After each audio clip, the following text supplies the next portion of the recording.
और वहीं बढ़ेंगे अगली खबर की ओर, जहां पर सेना दिवस के मौके पर आज थल सेना की ताकत देखने को मिलेगी। और इस मौके पर थल सेना प्रमुख जनरल एम नरवणे ने राजधानी दिल्ली में कैंट स्थित करियप्पा ग्राउंड में परेड की सलामी लेंगे। और करियप्पा ग्राउंड में परेड शुरू पर हो जाएगी और वहीं परेड को सिर्फ कवरेज करने की अनुमति है। और इस साल की परेड इसलिए खास है क्योंकि पहली बार भारतीय सैनिकों की नई कॉम्बैट यूनिफॉर्म की झलक देखने को मिलेगी। और डिजिटल पैटर्न पर एनएफआईटी द्वारा तैयार की गई इस यूनिफॉर्म को ही सैनिक युद्ध के मैदान और ऑपरेशनल एरिया में पहना करेंगे। और थल सेना प्रमुख सैनिकों को संबोधित भी करेंगे। और आज दुनिया का सबसे बड़ा झंडा जैसलमेर की धरती पर फहराया जाएगा। और सेना दिवस के मौके पर लगने वाला तिरंगा करीब 225 फीट लंबा, 150 फीट चौड़ा है और इसका वजन करीब 1000 किलो है। और इस झंडे की खास बात यह है कि इसको खादी ग्रामोद्योग ने बनाया है। और देश की आज़ादी के 75 साल पूरे होने के मौके पर जैसलमेर में सेना के वॉर म्यूजियम के पास पहाड़ी की चोटी पर खादी से बना दुनिया का सबसे बड़ा राष्ट्रीय ध्वज फहराया जाएगा। और जम्मू कश्मीर और लेह के बाद जैसलमेर तीसरा स्थान होगा जहां दुनिया का सबसे बड़ा खादी का झंडा फहराया जा रहा है।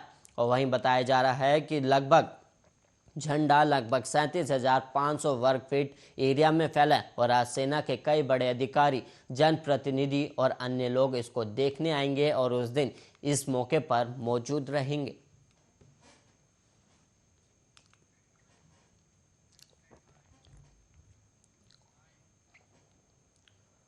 और वहीं अलवर कांड के 4 दिन बीत चुके हैं, लेकिन पुलिस के हाथ खाली हैं और जांच टीम ने मामले में अब तक कोई पुख्ता कार्रवाई भी नहीं की है। लेकिन इस बीच पुलिस के नए खुलासे ने पूरे मामले पर ही सवालिया निशान खड़ा कर दिया है। और मेडिकल बोर्ड के हवाले से दिए गए पुलिस के इस बयान के बाद अलवर गैंगरेप कांड में अब नया मोड़ आ गया है। और पुलिस का कहना है कि मेडिकल बोर्ड की रिपोर्ट में रेप की पुष्टि नहीं है और पुलिस खुद भी मामले को गैंगरेप मानकर ही छानबीन कर रही थी। और पुलिस सीसीटीवी फुटेज को आधार बनाकर पूरे मामले की गुत्थी सुलझाने की कोशिश कर रही है। और राजस्थान सरकार ने मामले में जांच का जिम्मा एसआईटी को सौंप दिया है। और हैवानों की शिकार बनी बच्ची के घर वालों की माने तो उनकी लाडली दरिंदों के चंगुल में कब, कहां और कैसे फंसी इसका उन्हें पता ही नहीं चला। और घर वालों ने तो बच्ची की खोजबीन तब शुरू की जब वो शाम तक घर नहीं पहुंची। और पीड़ित परिवार तो गहलोत सरकार से पूछ रहा है कि आखिर इंसाफ कब मिलेगा। और वहीं पीड़िता का इलाज जयपुर के जेके लोन अस्पताल में अभी जारी है और वहीं जहां उसकी हालत स्थिर है। और पुलिस के ताज़ा खुलासे के बाद अलवर कांड में नया मोड़ जरूर आ गया, लेकिन इस घटना पर राजस्थान की राजनीति में आया उबाल कम नहीं हो रहा है। बीजेपी ने सड़क से लेकर सोशल मीडिया तक मोर्चा खोल दिया है। और बीजेपी के राज्यसभा सांसद किरोड़ी लाल मीणा मामले में सीबीआई जांच की मांग की है। और बीजेपी का आरोप है कि गहलोत सरकार मामले पर लिपापोती का काम कर रही है। और पुलिस के ताज़ा खुलासे के बाद अलवर कांड में नया मोड़ जरूर आ गया, लेकिन इस घटना पर राजस्थान की राजनीति में आया उबाल कम नहीं हो रहा। और बीजेपी ने सड़क से लेकर सोशल मीडिया तक मोर्चा खोल दिया है।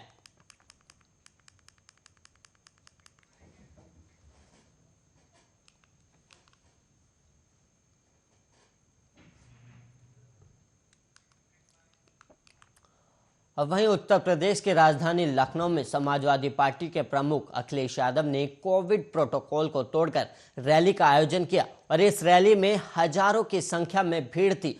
और लखनऊ में शुक्रवार को ये सब जो हुआ उसके खिलाफ एक्शन भी हुआ है। और लखनऊ के डीएम के मुताबिक समाजवादी पार्टी के कार्यक्रम में आदर्श आचार संहिता और कोविड प्रोटोकॉल का उल्लंघन किया गया है। और पुलिस ने रैली के आरोप में लखनऊ के गौतमपल्ली थाने में महामारी एक्ट के तहत 2000 से ज़्यादा समाजवादी कार्यकर्ताओं के खिलाफ एफआईआर दर्ज की है। और एफआईआर फिलहाल अज्ञात लोगों के खिलाफ हुई है और नामजद नहीं है। और इतना ही नहीं, पुलिस पर भी एक्शन हुआ।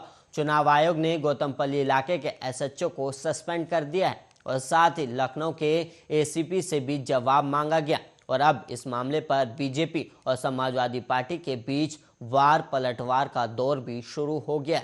और एसपी नेता नरेश उत्तम ने कहा कि यह कार्यक्रम वर्चुअल था और समाजवादी पार्टी ने किसी को नहीं बुलाया था। अगर बुलाया होता तो लाखों की संख्या में लोग आते और कोरोना के नियमों का कोई उल्लंघन नहीं है। सभी लोग मास्क पहनकर आए थे। और इतना ही नहीं, योगी कैबिनेट में मंत्री रहे और अब समाजवादी पार्टी का दामन थामने वाले स्वामी प्रसाद मौर्य ने गोरखपुर में खिचड़ी कार्यक्रम करने के लिए मुख्यमंत्री योगी आदित्यनाथ को ही निशाने पर लिया।